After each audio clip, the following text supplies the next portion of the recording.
কৃপা প্রাপ্ত সে কীভাবে হয়েছে সেই দৃশ্যতে দেখা গেল। হ্যাঁ, তখন নারদমণি করছে যে অবশ্যই যেহেতু পরমেশ্বর ভগবান শ্রীকৃষ্ণ এই নন্দ মহারাজের গৃহগুলো বৃন্দাবনে এখানে কি জন্ম নিয়েছে মথুরাতে, তাহলে অবশ্যই রাধারানীও হ্যাঁ আছে, তার আহ্লাদিনী শক্তি, তার রূপ। এই চিন্তা করে করে করে করে তিনি কোথায় গেলেন? কারণ সে তো ধ্যানে বসলে সব কিছু, আবার কি ধ্যানে বসতে হবে? কেন না হলে তো যে জানা যাবে না রাধারানী কোথায় আছে। জয় জয় রাধা ঠাকুরানী কি। হ্যাঁ, তখন নারদমণি আবার ধ্যানে বসছে, ধ্যানে বসে সবাই ধ্যানে বসে রাধারানী কোথায় আছে জানতে হবে। বসে বুঝতে পারলো কোথায় চলে গেল। হ্যাঁ, রাধারানীর কোথায় জন্ম হয়েছিল? কার গৃহে? তার পিতাকে বৃষভানু, হ্যাঁ, তার মাতাকে কীর্তিথা সুন্দরী। হ্যাঁ, কীর্তিতা সুন্দরী না নাকি? না বনমালী সুন্দরী কে? হ্যাঁ, কীর্তিতা সুন্দরী। তাইলে তিনি এই এখান থেকে কোথায় চলে গেছেন? বৃষভানু রাজার এখানে গিয়ে। তখন বৃষভানু রাজার এখানে গেছে। বৃষভানু রাজাও তদ্রূপ নন্দ মহারাজ যেভাবে নারদমণিকে যেভাবে সম্মান করেছিল, বৃষভানু রাজা আরও বেশি করে সম্মান করেছে। তখন বৃষভানু রাজাকে নারদমণি বলল যে আচ্ছা, হ্যাঁ রাজা মহাশয়, আচ্ছা আপনার কোনো সন্তান টন্তান আছে আপনার গৃহে? যে হ্যাঁ আছে, আমার এক ছেলে আছে। যে আনন্দ দেখি। হ্যাঁ, তোর ছেলে দেখলো। হ্যাঁ, রাধারানীর ভাইয়ের নাম কি? যে শ্রীধাম সুধাম কি? কে? শ্রীধাম না সুধাম? তখন হ্যাঁ রাধারানীর করো কেমন? তখন বলছি হ্যাঁ আমার আছে, আমার এক সন্তান আছে, তার সন্তানকে নিয়ে আসো। যখন শ্রীধামকে দেখলো, শ্রীধামই তো নামটা নাকি? সুধাম না শ্রীধাম? তাইলে এইভাবে শ্রীধামকে দেখে সে তো তার সমস্ত কিছু বলল যে আপনি তো খুব ভাগ্যবান। যে কি কারণ? এই যে সন্তান আপনার গৃহে জন্ম নিয়েছে, সেই সন্তান দেখবেন এমন একজন ব্যক্তির সাথে সে বন্ধুত্ব স্থাপন করবে যে সবসময় হ্যাঁ সেই তার সাথে খেলবে। কার সাথে? কৃষ্ণের সাথে। হ্যাঁ, খেলা করবে তার সাথে, হ্যাঁ গোচারণে যাবে, সমস্ত কিছু করবে, তার সখা হবে। হ্যাঁ, সেই যিনি সেই পরমেশ্বর ভগবান। সুতরাং এই ছেলে খুব ভাগ্যবান হবে, এই ছেলেকেও আপনি ভালোভাবে যত্ন করুন। তখন আর এইটুকু বলে চলে যাচ্ছে যে ঠিক আছে, দেখলে আশীর্বাদ করে চলে যে আমার ছেলের জন্য আশীর্বাদ করেন। নন্দ মহারাজ আশীর্বাদ চেয়েছে কৃষ্ণের জন্য, বৃষভানু রাজাও আশীর্বাদ চেয়েছে কার জন্য? তার ছেলের জন্য। চলে যাচ্ছে, যাওয়ার পর তখন বৃষভানু রাজা বলছে যে জায়গা আমার এক কন্যা সন্তানও আছে। কেমন কি বলেছে? যে নিয়ে আসুন, কেমন কন্যা সন্তান। কিন্তু দুঃখের বিষয়, তখন কন্যা সন্তান দেখে তো বলছে দুঃখের বিষয় যে কি আমার যে কন্যা সন্তান তার রূপে গুণে মানে শিক্ষা দীক্ষা সব দিক দিয়ে ঠিক আছে, কিন্তু একটাই দুর্বলতা কি? সে চক্ষু উন্মিলিত অবস্থায় আছে। কেমন? সে তার চক্ষু মানে দৃষ্টি নেই। বুঝা গেল? তখন বলছি এটা আবার কী কথা? মানে নারদমণির করেছে যে তখন বলছি আপনি যদি একটু কৃপা করে আসতেন, এসে যদি একটু আশীর্বাদ করে যেতেন তাহলে তো ভালো হতো।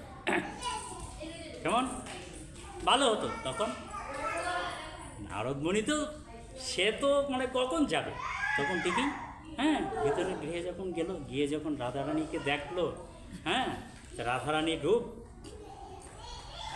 দেখা মাত্রই সে এই যে প্রথম সে দেখলো, দেখেই মানে মনে হচ্ছে যে এই কারণ সে মনে মনে চিন্তা করছে কী ব্যাপার, আমি তো কত রূপ দেখেছি, হ্যাঁ পার্বতীকে দেখেছি, কত রূপ দেখেছি, এবং ভগবানের মোহিনী রূপও আমি দেখেছি, কিন্তু এই রূপ তো কখনো দেখিনি।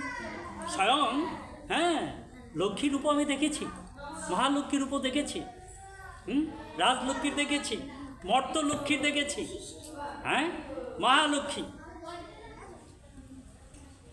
রাজলক্ষ্মী, মর্তলক্ষ্মী, হ্যাঁ তাহলে এই ব্যাপার, এই রূপ তো আমি কখনো, হ্যাঁ তখন রাধারানী কে সে দেখে রাধারানীকে এমনভাবে স্তুতি করছে, হ্যাঁ তার নয়ন, হ্যাঁ এই যে নয়ন জলে রাধারানীর সমস্ত পদ মানে ধৌত করে দিল, এবং রাধারানীকে কত স্তুতি করলো, প্রণাম করলো।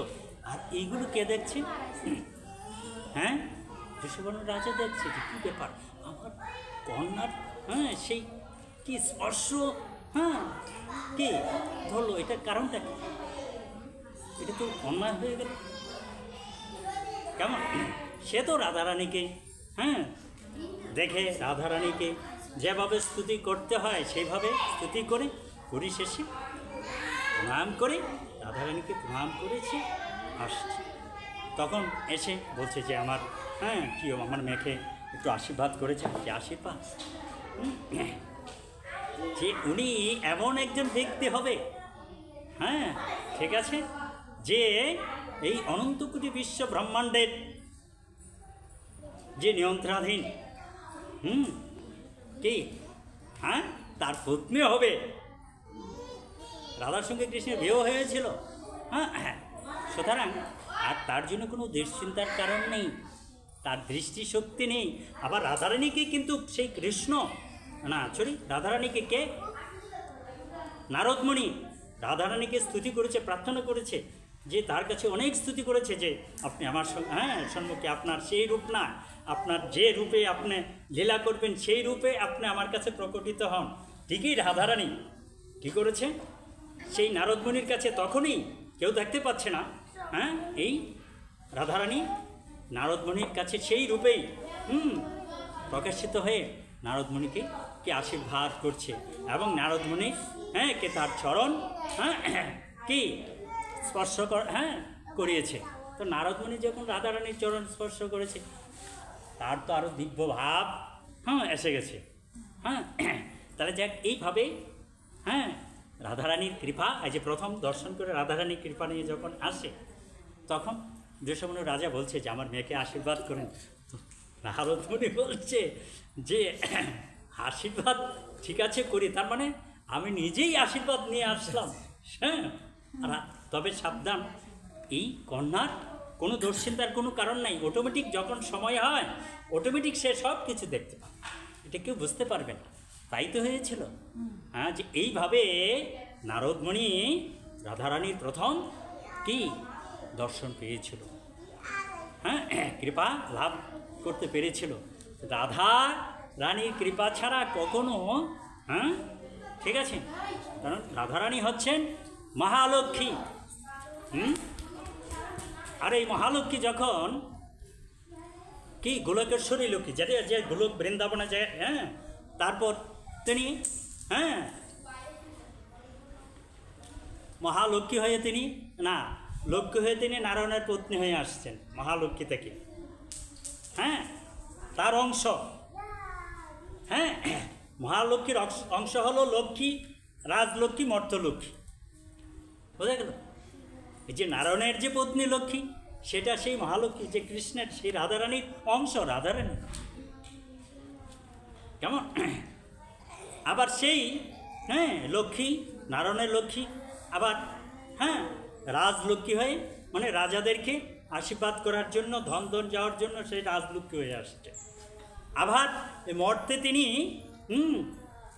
গৃহলক্ষ্মী হয়ে আসছে, প্রত্যেকটা গৃহে গিয়ে তিনি হ্যাঁ গৃহস্থদেরকে কে আশীর্বাদ করেন ধন জনের জন্য, ঠিক না। তাহলে সেই দৃষ্টিতে যে নারদমণি হ্যাঁ সেই রাধারানীকে দর্শন করে আরও দিব্যভাবে হ্যাঁ এই যে প্রথম তিনি দর্শন পেয়েছেন, তার শক্তিটা আরও বেড়ে গেছে। এরকম রাধারানীর আরও অনেক লীলা আছে, যেমন কোনো এক সময়, হ্যাঁ কটা ছোট লীলা বলে শেষ করে দেব। কোনো এক সময় যে রাধারানীর আরও লীলা আছে, যেমন দুর্বাসা মুনির আশীর্বাদ। হ্যাঁ, দুর্বাসা মুনি রাধারানীকে বর প্রদান করলেন, আশীর্বাদ করলেন। সেটা কখন, কীভাবে? অর্থাৎ একদিন রাধারানী যখন সেই বৃষভানু রাজার গৃহে খেলতো না, ছোট ছোট বাচ্চারা খেলা করতো না, এরকম খেলা করে না? আপনারা খেলা করছেন না? হ্যাঁ, খেলেছ? এটা কী বলা হয়? টুলিমসি তো বলে নাকি গ্রাম্য ভাষায়? হ্যাঁ, এই যে পিকনিক না, এটা কী কয়? এটা কি আর কি একটা মানে না, একটা সুন্দর একটা ইয়ে আছে। হ্যাঁ, আচ্ছা, যে যাক, এক এক জায়গায় এক একটা বলে থাকে।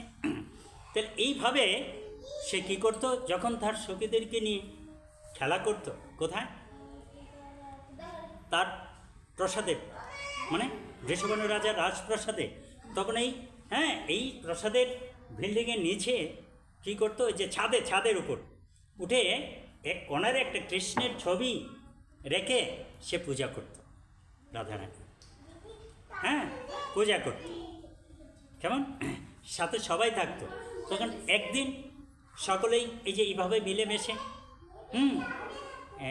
এই যে খেলা করছে, বনভোজন ছোট খেলা করছে, এরকম শুধু ছোট বাচ্চারা কী করে, এই যে ছোট ছোট পাত্র আনে না, এনে এই যে বিভিন্ন শাক, তারা তো শাক অনেক সময় নাম জানে না, কোনটা কচু কোনটায়, যেটা পায় এটাই। অনেক সময় যে বেল পাতাও শাক, কাঁঠাল পাতাও নিয়ে আছে শাক, এরকম মানে যেটা পায়।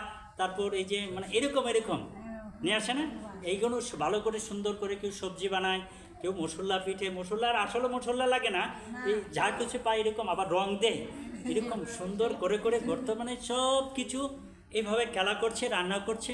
হ্যাঁ, ঠিক সেই মুহূর্তে হঠাৎ করে এই স্থানে, হ্যাঁ কি মণি বলেছিলাম, দুর্বাসা মুনি এসে উপস্থিত। তখন যখন দুর্বাসা মুনি আসছে, দুর্বাসা মুনি তো খুব ক্রোধী মানে কি, খুব হ্যাঁ শান্ত না, খুব রাগ। আচ্ছা, তাহলে এইভাবে তো দুর্বাসা মুনিকে দেখেই যারা ছিল তার বান্ধবীরা, সহপাঠীরা মানে ছিল, মানে গার্লফ্রেন্ড, সহজ কথা যেটা যা ছিল, সকলেই চলে গেছে, কিন্তু রাধারানী তাকে দেখে যায়নি। হ্যাঁ, দুর্বাসা মুনিকে দেখে যায়নি। তখন রাধারানী আরও ঠিকভাবে আসছে, দুর্বাসা মুনিকে দেখে সে স্টিল নাও, ভয় নেই, বরঞ্চ তাকে আরও সম্মান জানিয়েছে। দুর্বাসা মুনি আসছে, তখন দুর্বাসা মুনি বলছে যে সবাই চলে গেল আর তুমি এখানে, তো চাকরিখানি ব্যক্তি নয় সেই ব্যক্তিটা। তখন বললো আচ্ছা ঠিক আছে, হ্যাঁ তোমাকে একটা কাজ করতে হবে আজকে। তো সবাই পালিয়ে গেছে, তুমি যাও নাই, সেই জন্য হ্যাঁ তোমার নিজ হস্তে আমাকে রান্না করে খাওয়াতে হবে, ভোজন করাতে হবে। বুঝে গেল? ভোজন করাতে হবে। কে বলছেন? হ্যাঁ, দুর্বাসা। তখন হ্যাঁ রাধারানী দৌড়িয়ে তার মায়ের কাছে চলে গেল। কীর্তি তার সুন্দরী তো ছিল না, চলে গেল। কীর্তি তার সুন্দরী, তার মানে খুব সুন্দরী। হ্যাঁ, এই নামটা কি? সেম। হ্যাঁ, এর চেয়ে মানে কীর্তি তার সুন্দরী যে তার মাতার কাছে চলে গেছে, বলল যে হ্যাঁ মাতো, দুর্বাসা মুনি আসছেন। দুর্বাসা মুনি বলছেন যে আমি রান্না করে করতে হবে, এবং আমার রান্না করার প্রসাদ তিনি পান করবেন, মানে আহার করবে। তার মা বলল সেটা তো ভাগ্যের ব্যাপার।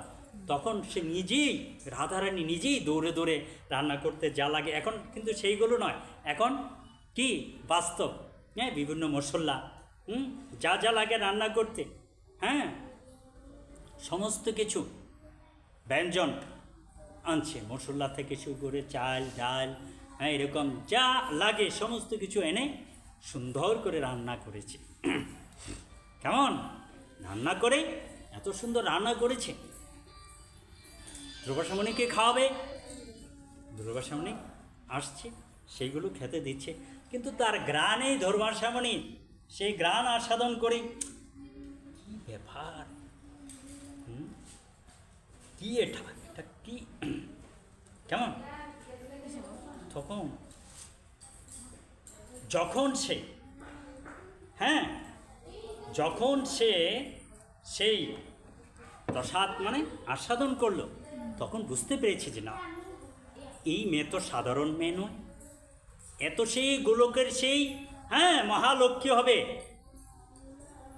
কারণ এই এত সুস্বাদু তো অদ্বিতীয় কেউ রান্না করতে পারবে না। তাই এনেই সেই ভগবানের সেই আহ্লাদিনী শক্তি মহালক্ষ্মী সেই রাধা, গোলকেশ্বরী সেই রাধারানী। অবশ্যই আমার আর কোনো সংশয় নেই। ঠিক আছে, নেই, কোনো সংশয় নেই, উনিই হবে সেই রাধা ঠাকুরানী। ঠিকই, সে খেয়ে, কারণ এত সুস্বাদু সে বুঝে ফেলেছে যে এমনি। তখন প্রসাদ খেয়ে বলছে যে একটা কাজ করতে হবে, যে কেমন আমার মেয়ের, ওফ বললেন আর আপনার এই মেয়ে, শোনেন, আপনার এই মেয়ের, শোনো, আপনার এই মেয়ের রান্না করা প্রসাদ যে পান করবে তার দীর্ঘায়ু হবে, মানে আয়ু বৃদ্ধি পাবে, তার যশ বৃদ্ধি পাবে, তার রূপ শক্তি বল জ্ঞান সমস্ত কিছু কি খুব শক্তিশালী হবে। এটা আমার আশীর্বাদ। প্রসাদকে আশীর্বাদ করে চলে গেল। তখন এই কথাটা যখন একদিন মানে এই নন্দরানী, বৃষভানু রাজার পত্নী যশোদা, নন্দরানী যখন শুনতে পেরেছে যে রাধারানীকে দুর্বাসামণি আশীর্বাদ করেছে যে তার হাতের অন্ন যে না প্রসাদ রান্না করে যে প্রসাদ খাবে, তার কোনো শত্রু থাকবে না, তার কোনো বিপদ হবে না, তার আয়ু বৃদ্ধি পাবে, এইগুলো সে জানতে পেরেছে নন্দরানী। এখন কৃষ্ণ তো অনেক শত্রু, তাই তার ইচ্ছা যে রাধারানী যদি এনে রাধারানীকে সেই কি যদি এখানে এনে সেই কৃষ্ণকে রাধারানীর জন্য রান্না করে, এবং কৃষ্ণ যদি রাধারানী রান্না করে, এবার কৃষ্ণ যখন সেই রাধারানীর হস্তের প্রসাদ পাবে, তখন তার কি আয়ু বৃদ্ধি পাবে। এটি তো প্রত্যেকটা মা বাবা চায় তার সন্তানের বেশি দিন দীর্ঘায়ু হোক, আয়ুষ্মান ভব, দীর্ঘায়ু, বেঁচে থাকো। কেউ বলে যে মরে থাকো, আয়ু কমুক, বা ফকির হয়ে যাও, নিশক্তি হও, নির্ধন হও, বা ধনবান হও, প্রতিমান হও, স্ত্রীবান হও, মানে এইরকমভাবে বিভিন্নভাবে, ঠিক না? তখন কী করেছিল সেই নন্দরানী সেই বৃষভানু রাজার কাছে বার্তা প্রেরণ করেছে। কিসের জন্য? যে কৃষ্ণকে সে রান্না করে খাওয়াবে। ঠিকই, কেমন তাই করেছিল। আর কৃষ্ণ যখন রাধারানীর খেয়েছিল সেটা আমরা তবে একটা বলেছিল যে রাধারানীকে, যে রাধারানীর কারণ যেখানে সেই রাধা কৃষ্ণের বা ভগবানকে ভোগ নিবেদন করা হবে, সেখানে প্রত্যেকটা ব্যঞ্জনের স্বয়ং রাধারানীর কি কৃপা থাকবে। রাধারানী ছাড়া এই জন্য আমরা ভোগারতিতে, এই যে ভোগারতি তো হয়ে গেছে, আরে গায়ে ফেলেছে, বলে না শ্রীরাধারও না রাধিকারও, রাধিকারও পক্ষ অন্য বিবিধ ব্যঞ্জন। ঠিক আছে, যে রান্না করেছে এটা বলে যে আমি করতেছি না, রাধারানী প্রথমে গিয়েই চুলার কাছে গিয়েই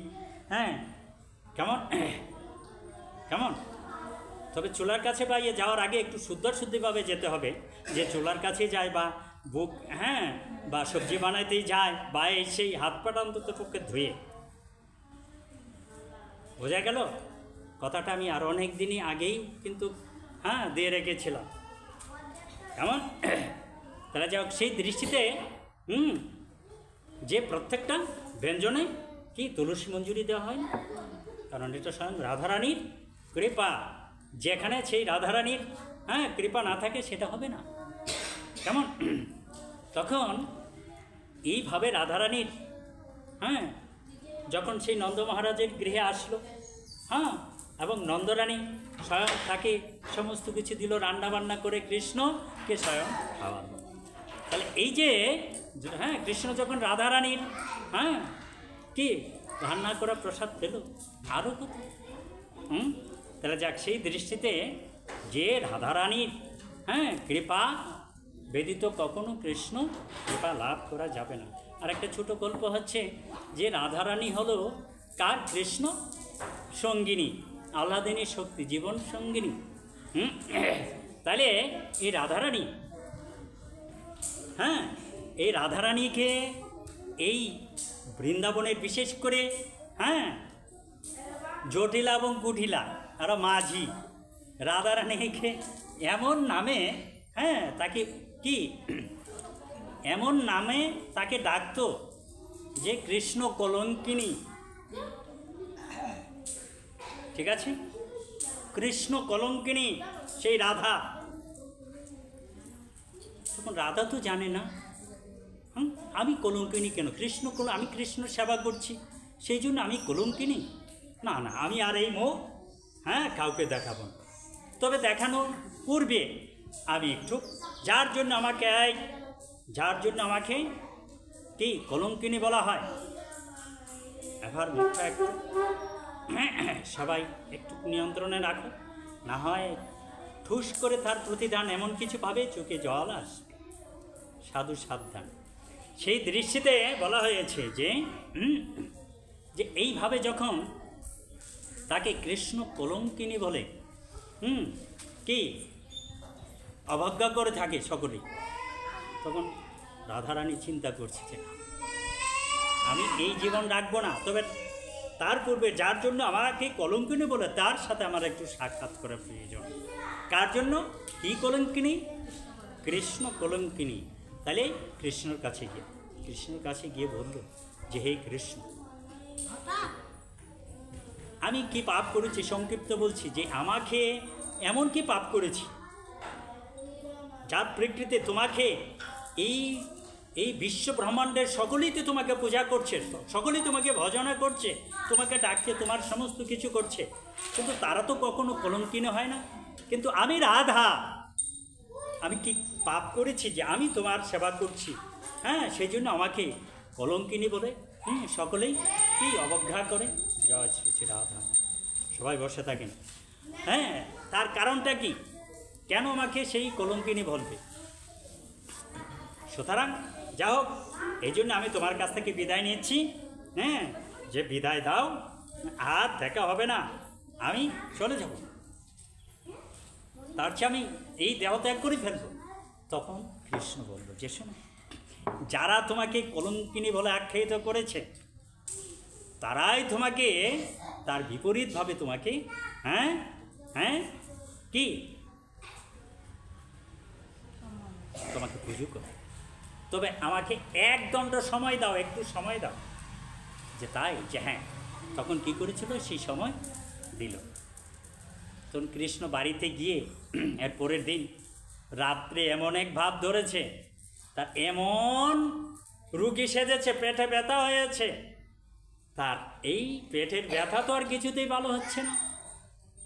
তখন নন্দ মহারাজ কান্না করছে, তার পিতা মাতা আত্মীয় সকলেই কান্না করছে যে কি উপায় হবে, কি উপায় হবে, তার উপায় কি হবে? ভালো হচ্ছে না, কত বৈদ্য আনছে, কত কিছু কাজ হচ্ছে না, এবং এই রোগ ছাড়ানোর জন্য কত তন্ত্র মন্ত্র বলছে, কিছুতেই কাজ হচ্ছে না। কী করবে? সকলেই কান্না করছে, এবং আশেপাশে গোপীরাও চলে আসছে, কান্না করছে। কি অবস্থা, কি হলো? পরিশেষে একজন অল্প বয়স্ক যুবক, একজন বৈদ্য আসছে। বৈদ্য মানে কি? ডাক্তার, কবিরাজ, যে কিছু কিছু এই যে বৌদ্ধ টাইটেল আছে না, তোমরা কি বৌদ্ধ? হ্যাঁ হ্যাঁ, প্রিয়াঙ্কা বৌদ্ধ না? তো ঠিক আছে, হ্যাঁ। তাইলে এইভাবে একজন ইয়াং, এই যে এই তো সরাসরি বৌদ্ধ আছে পিছনে, হ্যাঁ, একজন বৌদ্ধ আসছে কোথায়? এই নন্দ মহারাজের বাড়ির এসে তখন বৌদ্ধর সাথে কিছু, হ্যাঁ, যে ডাক্তারের সাথে যেরকম ইয়ে থাকে না, তো বৌদ্ধর সাথে দেখা যায় কিছু টুবলা টাবলা, এর মধ্যে একটু কিছু বনজ ঔষধি টৌষধি। তখন দেখে নন্দ মহারাজ, অন্যান্যরা দেখছে যে একজন কবিরাজ আছে অল্প বয়সে। নন্দ মহারাজ দেখতেছে কি, যে আমি কিন্তু একজন ভালো বৌদ্ধ। সে বৌদ্ধ নিজে বলছে যে আমি এমন এক বৌদ্ধ কবিরাজ, আমি সবার রোগ, যে কোনো রোগ, সবার রোগ আমি ভালো করতে পারি, চ্যালেঞ্জের মোকাবেলা। তাই তখন নন্দ মহারাজ বলল যে আমার ছেলে কৃষ্ণর এই অবস্থা হয়েছে, নিয়ে গেল কোথায়? কৃষ্ণের কাছে নিয়ে গেছে এই কবিরাজ, নিয়ে গেল। কবিরাজ গেল, দেখে কৃষ্ণ, তাহলে এখানে আসেন, অ্যাডভান্স কথা বলবেন। তখন কি করেছে? আগে কি ধুনা আগে কিনলে হবে না, দহন করতে আগে গাভী কিনতে হবে। তখন সেই দৃষ্টিতে প্রত্যেকটার ধারাবাহিকতা আছে, কেমন? কারণ সুযোগে, হ্যাঁ, সদ্ব্যবহার করা এইটা নয়, হ্যাঁ, যখন সুযোগ আছে সব সময় সুযোগে ব্যবহার করতে হবে, হ্যাঁ। মূলত কিন্তু যেটা বলছে তাই, তো এটা কোনো প্রকাশ করার সময় হয় নাই, অটোমেটিক আসবে যে এই ব্যক্তিটা আসলে কে, যেটা বলে ফেলেছে আসলে তাই, কিন্তু সেটা করার কথা ছিল না এখনই, আরও পরে। আচ্ছা, যাই হোক, তখন হ্যাঁ সে ধ্যানে বসছে, আর কবিরাজ কিন্তু আর আসলে কে, সেই ব্যক্তি। যা হোক, ধ্যানে বসে বলছে একটা কাজ করতে হবে, যে রূপ ভালো হয়ে যাবে, যে কি, যে আপনার ছেলে ভালো হয়ে যাবে, আমি ভালো করতে হবে, তবে একটা কাজ করতে হবে, যে কি, একটু ধ্যানে বসে। কবিরাজের ধ্যানে বসে না, এই যে পুটু দেয় বা এই সেই দেয়টাই, যে হ্যাঁ, যে কি, যে এই ব্রজের মধ্যে কোনো সতী নারী, হ্যাঁ, সতী নারী কি শত সহস্র, হ্যাঁ, ছিদ্র কলসি দিয়ে যখন এই যমুনা থেকে জল আনবে, হ্যাঁ, তখন আর জল মানে কি, কীভাবে আনতে হবে, হ্যাঁ, যে কীভাবে আনতে হবে, তখন হ্যাঁ সেই কৃষ্ণের কাছে, হ্যাঁ, গেল কৃষ্ণের কাছে। যে কৃষ্ণের কাছে গিয়ে একটা চুল কেটে নিয়েছে, একটা চুলটা দিয়ে বলতে, এইটা দিয়ে যমুনার একটা চুল দিয়ে একেবারে যমুনার মাঝখানে নিতে হবে সাগু, এর উপর দিয়ে হেঁটে গিয়ে, হ্যাঁ, যে এই শত সহস্র তীব্র কলস দিয়ে, হ্যাঁ, জল নিয়ে আসবে, এই জলের উথার করিয়ে দেবে, ছিটিয়ে দেব, সে ভালো হয়ে যাবে। তা শুনে তখন সকলেই তো এটা, তখন এই অবস্থা, অনেকে আশেপাশে তো এটা কী করে সম্ভব, পিছিয়ে গেছে। তখন চিন্তা করছে, জটিলা কুটিলা আরও সকলেই আছে। তখন এর মাধ্যমে যে এরকম, তখন স্বয়ং, হ্যাঁ, সেই নন্দরানী, মাতা যশোদা নন্দরানী বলছে যে হ্যাঁ আমি আনবো, হ্যাঁ, যে আমি আনবো। তখন এই কথাটা যখন কবিরা শুনতে পেরেছে, হ্যাঁ, তখন বলছে যে হ্যাঁ আনবে আমার স্ত্রী, যে না, রুগীর মা যদি কোনো কিছু এনে দেয় এটা কোনো কাজ করবে না, তার মাকে দিতে করবে, এটা প্রশ্ন ওঠে না, হ্যাঁ, ঠিক আছে। এছাড়া তো কত পরীক্ষা নিরীক্ষা শেষে জটিলা কুটিলা মাঝে আসে পরীক্ষা নিরীক্ষা প্রথম মেয়েরে দিয়ে করাইলো, হ্যাঁ, না মারে দিয়ে করাইছিল, কোথায়, সিঁড়িতে ওঠার আগেই শেষ, এই চুলতে ভাইয়া যাবে, এই জন্য প্রশ্ন উঠেন। তবে আবার হ্যাঁ, তারপর মা গেল, কেউই কিছুতেই সম্ভব না। পরিশেষে তখন অবস্থা, হ্যাঁ, কবিরাত্রে, হে বৌদ্ধ বাবা, তুমি তো হ্যাঁ ইয়াং বাবা, কী অবস্থা এখন বলো, কী হবে? তখন বলছে যে আবার ধ্যানে বসতে,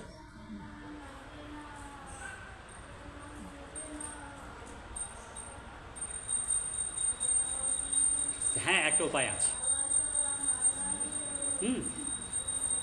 যে যে বৃষমণ্ড রাজার এক মেয়ে আছে, কন্যা আছে, সেই রাধা, আমার মনে হয় সে পাবে একজন, সে পাবে। রাধার এখানে পাঠিয়েছে, রাধা তো সে আসছে, সখীদেরকে নিয়ে আসছে, সে কৃষ্ণকে প্রণাম করেছে, সংক্ষিপ্ত বলে ফেলছে, কৃষ্ণকে প্রণাম করে তখন সেই এই যে শত সহস্র হাজার হাজার ছিদ্র করে দিছে, বরণের আগে জল নাই, চুলা মাত্র জল যাচ্ছে, সে এইটাতে জল আনতে হবে, তাও চুলের উপর দিকে রাধারানী জল আনতে, সিঁড়িতে গিয়ে উঠলো। আর ওরা তো 1 ইঞ্চি যেতে পারে না, এর আগেই তো রাধা ঠাকুরানী সেখানে এই যে কৃষ্ণকে প্রণাম করে মনে মনে এই নিয়ে যাচ্ছে, যে ঠিকই সেখানে এই যে একেবারে মানে এই চুলের যে সেতু, একেবারে সাগরে যে মাঝখানে গিয়ে ঘুরিয়ে আবার যখন দেখে যে সেতু, যখন সেতুর নিচে দেখে স্বয়ং কৃষ্ণ আছে, সমস্যা নেই। যখন জল ভরলো, জল ভরতে ছিদ্র উঠাবে, তখন দেখেছে স্বয়ং যে কলসির ভিতরে কৃষ্ণের প্রতিচ্ছবি, কৃষ্ণ শত সহস্র অঙ্গুলির দ্বারা চিত্রগুলো বন্ধ হয়ে পারে। যখন এসে তার সখীদেরই বলছে, ললিতা বিশাখা বলছে যে দেখ, মানে তবু তার ভয় যদি পড়ে যায়, দেখ না না শক্ত আছে, ঠিক আছে, সমস্যা নেই, ঠিক নিয়ে আসছে। নিয়ে এসে কী করেছে, উতার দিয়ে মানে দিয়েছে, তখন সেইগুলো দিয়ে সে উতার পরায় দিয়েছে, কৃষ্ণ ছিল, কৃষ্ণ ভালো হয়ে গেছে, বাস। তাহলে এই যে রাধারানী মহিমা, এরকম অনেক মহিমা আছে। তারপরে রাধারানী কৃষ্ণ ভালো হয়ে গেছে, সকলেই আনন্দ। তখন রাধারানীকে কি রাধারানীর খাবারের জন্য কী করলো, তার গৃহে নিয়ে গেল নন্দরানী খাবার দিতে। কিন্তু নন্দরানী যে খাবার দিয়েছে রাধারানীকে খায় না, খাচ্ছে না, একটাও খায় নাই। কেন? তখন বুঝতে পেরেছে যে কৃষ্ণকেও নিয়ে আসছে। তখন কৃষ্ণ খেয়েছে, তখন রাধারানী খেয়েছে। তাহলে যাও, সেই জন্য যে আজকে সেই রাধারানীর শুভ আবির্ভাব তিথি, এই জন্য সেই রাধারানী হলো তিনি সেই পরমেশ্বর ভগবান শ্রীকৃষ্ণের আল্লাদিনী শক্তি, যিনি সেই ভগবানের পূর্ণ শক্তি, কেমন? আর ভগবান হচ্ছে শক্তিমান। যাক, সেই দৃষ্টিতে আজকে কারা কারা রাধাষ্টমী পালন করছেন, হাত ওঠান। কারা কারা এই রাধাষ্টমী কি জানেন? আপনি 1,00,000 একাদশী ব্রত করে যে ফল পাবেন না, একটা রাধাষ্টমী করলে সেই ফল। কেমন? তার যাক, এখন একটু হরিনাম করুন, কৃষ্ণনাম করুন এবং রাধে রাধে রাধার ধ্বনিতে মুখরিত করুন, তারপরে মহাপ্রসাদ হয়ে যাবে। জয় জয় রাধার কি, হরে কৃষ্ণ, রাধে রাধে রাধে রাধে।